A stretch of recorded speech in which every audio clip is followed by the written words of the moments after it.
E aí galera que joga nas 11, tudo bem? Lamas na área, rolando a bola limpinha para você.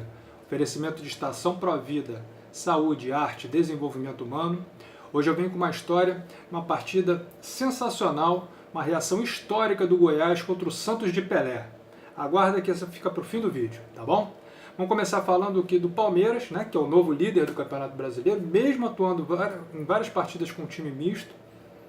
Isso mostra, mesmo o campeonato ainda no meio, quem é que tem realmente bom elenco no país, né? Bom, mas o Palmeiras no meio da semana empatou com o Cruzeiro e acabou caindo na Copa do Brasil, nas semifinais, né? Com cenas lamentáveis no final da partida, uma pancadaria horrível, né? Mas vida que segue. A final vai ser entre o Cruzeiro e o Corinthians, né? O Corinthians que eliminou o Flamengo, vencendo em casa por 2-1, com competência e sorte.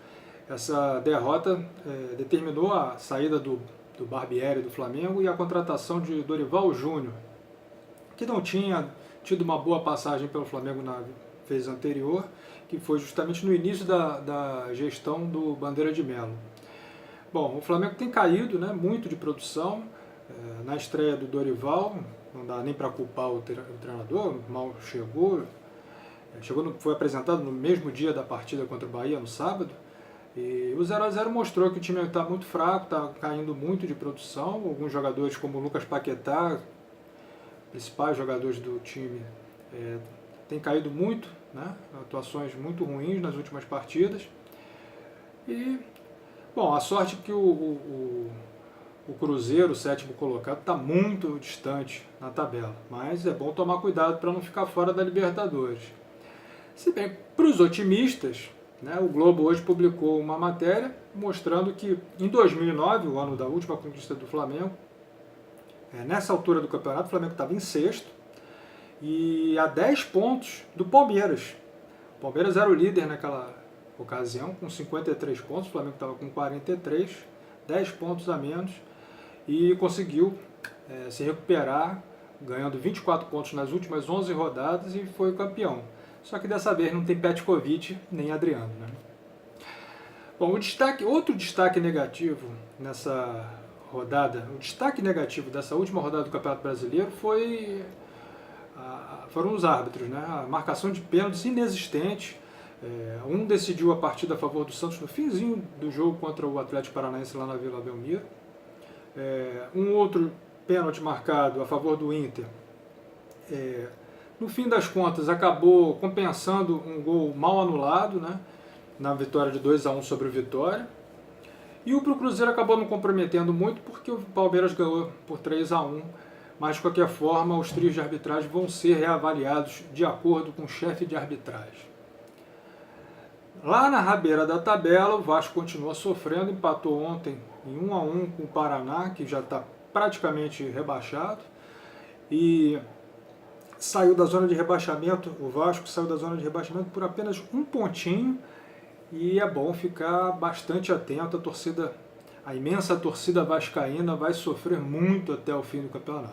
Essa, infelizmente, é a realidade para os vascaínos. Bom, agora no meio da semana a gente vai ter Libertadores e Sul-Americano. Na Libertadores, o Grêmio e o Palmeiras devem garantir suas classificações em casa, conseguiram boas vantagens nas partidas de ida e devem chegar às semifinais da Libertadores. O Cruzeiro já, né, vai ter muito mais dificuldade para passar pelo Boca, embora jogue no Mineirão, por causa da vantagem que o Boca abriu na primeira partida.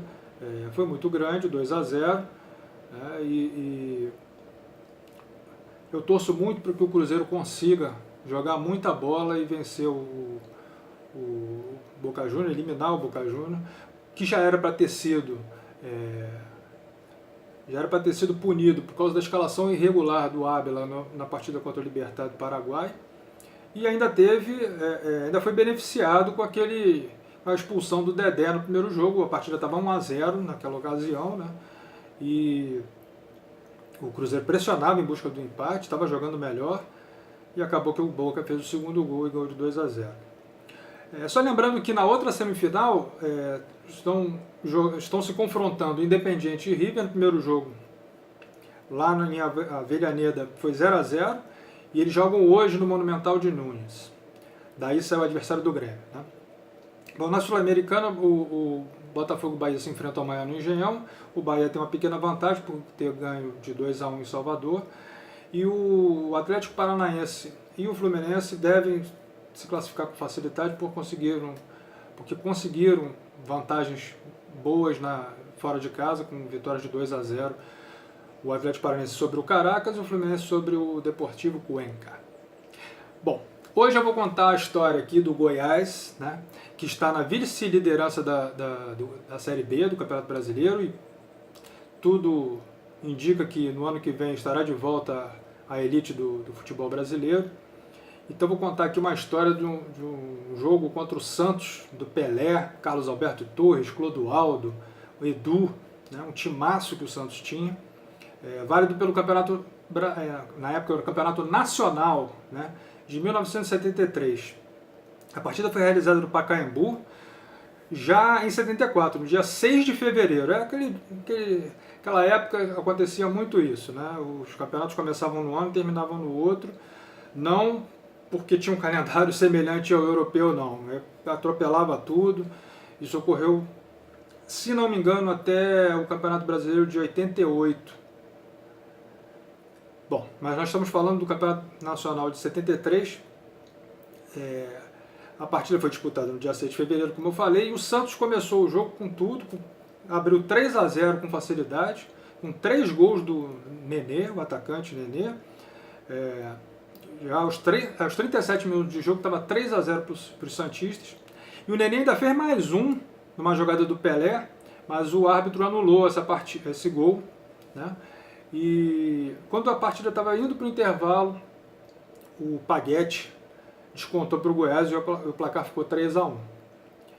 No segundo tempo, com menos de 10 minutos, o Léo Oliveira, que depois jogou no América, aqui no Rio, deu um chute de fora da área, a bola desviou no Emílio, zagueiro do Goiás, e enganou o goleiro Lumumba, e aí ficou 4-1 para o Santos, e parecia que a partida já estava resolvida, só que os goianos reagiram com muita raça, fizeram o segundo gol por intermédio do Paguete aos 34 minutos. O Paguete novamente fez o terceiro gol do Goiás aos 37, e aí o Goiás começou a pressionar, o Santos ficou nervoso. E no finzinho o Vicente tentou várias vezes sair com a bola, não deu um chutão para frente, né, tentou combater os jogadores, os atacantes do Goiás, e não conseguia se livrar da defesa, né, se tirar a bola da defesa do Santos.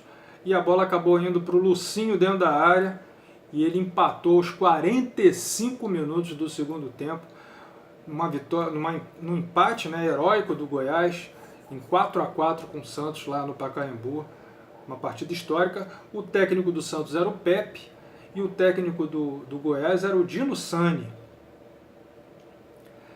Bom, tem vídeos de lances e gols dessa partida e eu vou deixar a descrição, o link na descrição do vídeo aqui embaixo, tá bom? Para vocês poderem ver como é que foi essa partida com as emoções, né, daquele dia, a transmissão da TV Cultura.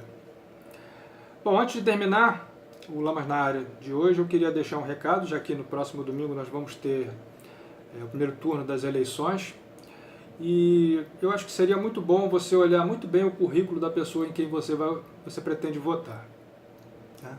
Se você escolher, né, o tirano que admira torturadores e que quer se tornar um xerifão da nação, ou quiser trazer de volta toda aquela turma que nos deixou nesse estado de penúria, né, que se encontra o país, infelizmente, o problema não vai ser só seu, o problema vai ser nosso, de todos nós que vivemos no Brasil. Então, por favor, pense muito bem antes de votar, pesquise bem o seu candidato ou candidata, né, e veja, e não se esqueça das eleições legislativas para deputados, federal e estadual, para senador, porque isso também é muito importante. Tá bom? Um abraço, até semana que vem.